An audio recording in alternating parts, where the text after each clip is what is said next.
Yeah. He was like, didn't really exactly plan for that, but I had, a bunch of, like, Axe body spray, so I'm like, yeah, here we go. Yeah, exactly. There we go. So he did that, and, like, I'm almost, like, nodding off during this presentation and whatnot, and, like, I'm supposed to, like, keep an eye on the sound to make sure everything's level and all that. So the guys are looking at me, they're like, hey, do you need some caffeine? I was like, yeah, do you guys have Coke anywhere? Looking back on it, I'm like, I probably should have specified, like, hey, soda, Coca-Cola? Coke. Yeah, like Coca-Cola, something like that. They're looking at me like, yeah, it's in the kitchen there. He's like, as soon as these guys go on a break, they're going on a break in like 15 minutes. As soon as they go on a break, he's like, just make a break for the kitchen, grab yourself a Coke, go for it. Right. I'm like, all right, fine. It was like maybe a glass like this full of Coke. Did pretty much nothing. So, end of the meeting comes and whatnot. And they're like, all right, we don't need you to break down or anything. He's like, you look freaking exhausted. And he's like, why don't you just, you can head on home if you want. I was like, all right, man, all right, cool. So I start driving back, and I'm just exhausted to the point of, like, I'm not even, like, let me just pull off to the side of the road yet. Mm-hmm. I got to a little bit before, that scenic shit that's over by, like, I think it's exit 92 on 95 North. Yeah. Yeah, I get to a little bit before that. I just kind of close my eyes for a second, and it feels like I've gone, like, 6 miles down the road. I'm like, oh, shit. Uh-huh. I'm like, yep. Pulled right in there, fell asleep for about a half an hour. Uh-huh. Woke up, I'm like, holy fuck, where am I? And I was like, oh, shit, okay, I know where I am. Drive home, and just passed out for, like, it sucked because I fell asleep for, like, 3 hours. Woke up, and I was, like, fully fucking refreshed. I was like, yeah, let's take on the world. I'm like, what the hell is wrong with me? Right? Yeah. Because 3 hours felt like 23 hours. Yeah, dude, it felt like I was in, like, just a coma for, like, a week. I'm like, oh, man, I'm ready to take on the world. What are we doing? What are you doing? Yeah, where are we going? What are you doing? I know, man. Just, it sucks getting older. Yeah. But, speaking of older, Chris actually has his birthday coming up. Was it Wednesday or Thursday? Thursday, yeah, turning 32. We're going to the game. You're going to the game with us, right? Oh, fuck yeah. Okay. Chas is going too, I think, so. Dude, like, any chance to go to a Paw Sox game with him, I'm taking it. Right? Especially after last time. Boy, Nick. Oh, my God. And then what was even funnier about that was that he sent me a message saying that he had to have somebody pinch hit for him. Yeah, somebody, that was awesome. Yeah, he got taken out of the game. It was bottom of the ninth, 2 outs. Bortnick was supposed to come up, and they brought somebody else in to bat for him. And, like, you could just see the disappointment just kind of wash over him. He's just like, what the hell? It's like I've been heckling for him this whole fucking time, and he's not coming out. Right. Like, granted, he hasn't done shit this game, but, like, what the hell? Doesn't even matter because he doesn't even know him. It's just the name. He was still chanting Bortnick while the other guy was up. I'm like, dude, Bortnick's not even up anymore. He's like, I know, he's probably crying in the shower. Oh my God, so much fun. I loved it. Oh yeah, I gotta put those videos out somewhere else on other than Facebook. If you go to my YouTube channel, was my username Jersey Devil 3004, I think it is, or 304 or something like that. You go there, you can watch all the Chris's heckling videos. They are hysterical, and what's even better is we went to the gym on the Monday. Yeah. And we're watching the TVs, and he's like, "Oh my God, the game's on." On the TV. So he flips on and puts his headphones in and stuff. He legitimately stops doing what he's doing and almost falls over crying and laughing. And he's like, dude, I totally just heard myself like heckling the shit out of this guy. I'm like, oh my God, that's awesome. So much fun. I gotta see if I can find like a copy of that game or something like that and just watch it. Like, see if I can talk to Nesson or something like that. Just be like, hey guys, do you have a copy of this game on like a DVD? Like, I'll gladly pay you for it. Right. And then the one on Thursday is a live game.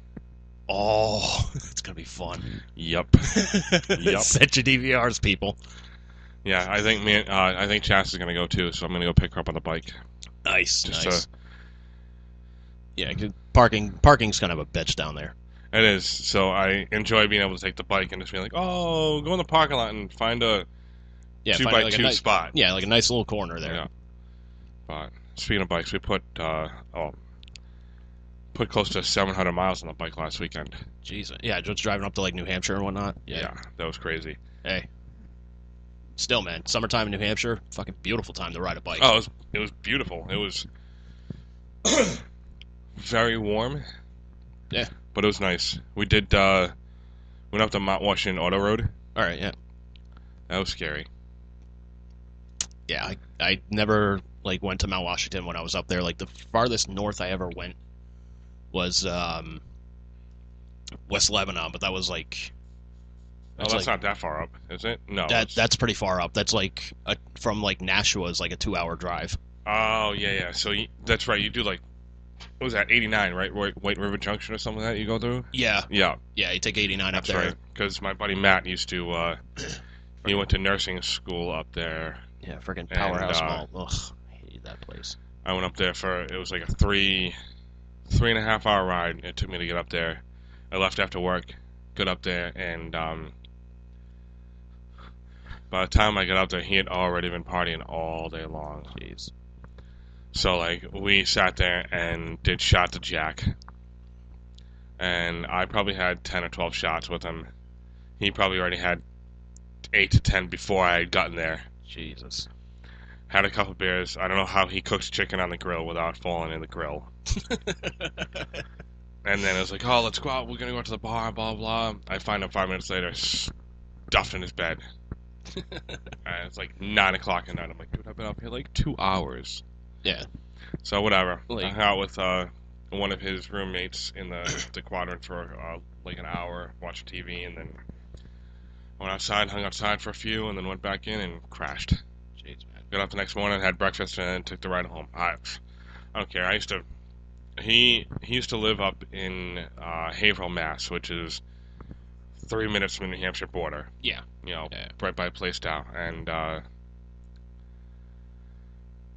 when I worked at Lowe's the first time, I think it was pretty much every other weekend I'd take the drive up there.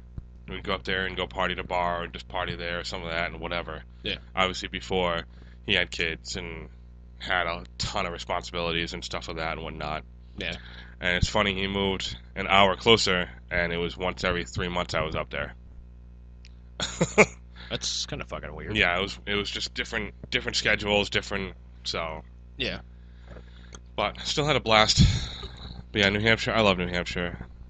I like it too, just not during the fucking winter. Fuck that place. Like, I know it's cold, but they do much better plowing jobs and clearing the roads than we do. That's for sure. I mean, yeah, that's for sure. I'll give them that, but like, I tell you, I was working at what was it, WXLF. It was a country station up in West Lebanon, which is why I had to make that fucking drive. Yeah. They were doing some charity thing, like fill the truck with food, blah blah blah. And, yeah. You know, to their credit, like they filled I think it was 2.5 trucks filled with food. Wow. So yeah, New Hampshire, very very generous people up there. And like the supermarket we were working with, like they had like pre-packed like bags like set aside. There was like $5 bag, $10 bag, $20 bag. Yeah. There was one guy that came through with like 6 of the $20 bags, and he's like, "Hey, here you go, guys." He's like, "I remember when I was on rough times." He's like, "This is my way of paying karma back." Nice, like, that's awesome. I was like, "Oh shit," shook the guy's hand and whatnot. So, there's like a hotel like literally down the fucking plaza from this place, which is where they had me and the other on-air talent. Mm-hmm. And like I had already put in my fucking notice at this point, so I'm just like, you know what, dude, I could just be a total fucking dick right now, and who cares? I'm leaving this fucking job anyways. But I didn't, because I was just like, you know what, I don't want to give these guys any fucking ammo. No, and you don't want to burn any bridges. Exactly. Yeah. So they said, okay, well, when these people are here, you need to be at the radio station, which was like a couple exits up, and like, just watch the sound and make sure everything goes over the air smoothly. I'm like, okay, sure. I get out of there one night, it was like, God, I want to say it was like 9 o'clock at night, something like that. Just pitch black out. Snow is coming down like a fucking bastard. And I'm driving the fucking Saturn. So I'm like, well, I'm either going to die or it's going to be a fun little adventure. Either way, it's going to be a good story. Right. One version of which I'll never be able to tell if I die. Yeah, exactly. But it was kind of funny because like there was a little like shopping mall like down the street, and there was like Kmart with a little Caesars. I'm like, all right, I'm fucking hungry for fucking food there. Mm-hmm. So I go to the Little Caesars there. I get up to the counter. The lady like gives me this look like, what the fuck are you doing here? And I shoot her back the same look. I'm like, what the fuck are you doing here? Did you not see outside? Right. So I'm just like, all right, you know what? I'm going to make this worth my fucking while. So I grabbed like, it was 2 pizzas and an order of crazy bread. Grabbed that, just went back to the hotel room, and it was one of those moments like I kind of looked at myself. I'm like, yep, living the fucking dream. Sitting in a hotel room, eating a fucking Little Caesars pizza with crazy bread, and watching diners, drive-ins, and dives. Oh. I'm like, what is wrong with my life? Oh my god. What is wrong with me? Right.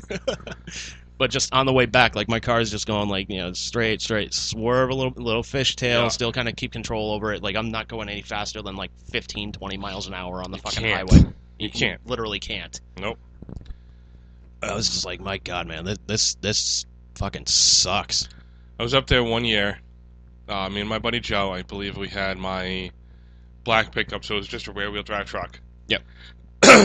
And we decided to do the Kangamangas, the wintertime. Mm. And we got 5 miles into the Kangamangas, and it just started snowing. Oof. So bad. I was like, oh, here we go. We only got another 30 miles to go back this way now, because we already gone one way, and we were going on our way back to the hotel. Yeah. So I think I drove in the crappy snow for probably like 4 or 5 miles, and caught up to a plow. Nice. Plow with a sander, and we followed him the whole entire way. Dry pavement, I got lucky. Oh yeah. But that's one road that I don't want to drive in the snow. Yeah, no, I'm all set. Yeah, I mean, just anytime it gets like bad wintry snow, I just have flashbacks to like being up in New Hampshire and like spinning out and whatnot. It's like I was like, all right, I almost died. Yeah. That sucks. Almost going to the guardrail, miss it by like a few inches, sliding backwards. I'm like, well, here we go. Car's gonna get fucked, and here we go. Yeah, my car's not very good in the snow. No, my car is awful in the snow, but it's got like sporty rims and tires on it, so it doesn't. Yeah, they're too wide, and they're terrible. Oh yeah. So I miss driving a stick shift for. That was the thing. Like when I tried learning how to drive, like my mom tried teaching me on a stick shift. Like the first car I ever bought was '88 Nissan Sentra. Yeah. It's a little blue fucking Nissan and whatnot. It was, stick shift. I was like, all right, I'm gonna try and learn this. Could not get the fucking like hand foot coordination down. I could not fucking get it for the life of me. Just couldn't get it. So then, little PS to that story is, asshole offered to buy it off of me for, like, I think I bought it for like $1,500 or something like that. And he's like, dude, I'll buy it off of you for $1,000. He's like, if it's okay if I make payments. I'm like, yeah, it's fine if you pay like $25 a week even. It's like, as long as you're making payments, I don't give a fuck. Never saw a fucking dime. And he drove that car into the fucking ground. Yeah. But there I kind of upgraded to, I actually bought one of Perkins' old car. It was a 93 Dodge Dynasty. Oh my god. Yeah. To be fair though, he did give me a good price on that. He's like, I'm selling it for like, I think it was like $700. He's like, it does need some repairs. He's like, so what I'll do is, if you get it fixed up, he's like, whatever the cost of the repairs is, I'll knock that off of the total price. Oh, nice. I'm like, all right, yeah, fine. So it ended up costing me like, with the repairs and whatnot, it actually ended up costing me about $700. So, $500 to him, $200 to the mechanic. Right. Because it needed like a tank for the antifreeze. Didn't have one. I was like, oh, this is fucked. Yeah.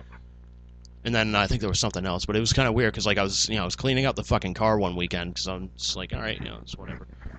And I see there's like this little plastic bag like stashed in the corner of the trunk. I'm like, what in the fuck is going on here?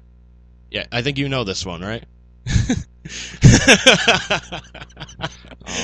I'm like, what in the fuck is this? I pull out the plastic bag. There's a fucking pair of leopard print panties in the fucking trunk. I'm like, what in the fuck, dude? Were they his? I only assumed. I even called him up. I said, dude, there's a fucking pair of panties in your trunk, dude. Like, what the fuck happened? He's like, oh, somebody did that as a joke and whatnot. I'm like, yeah, no, I don't. I'm like, I don't know. about that. I don't know about that, Michelle. Right?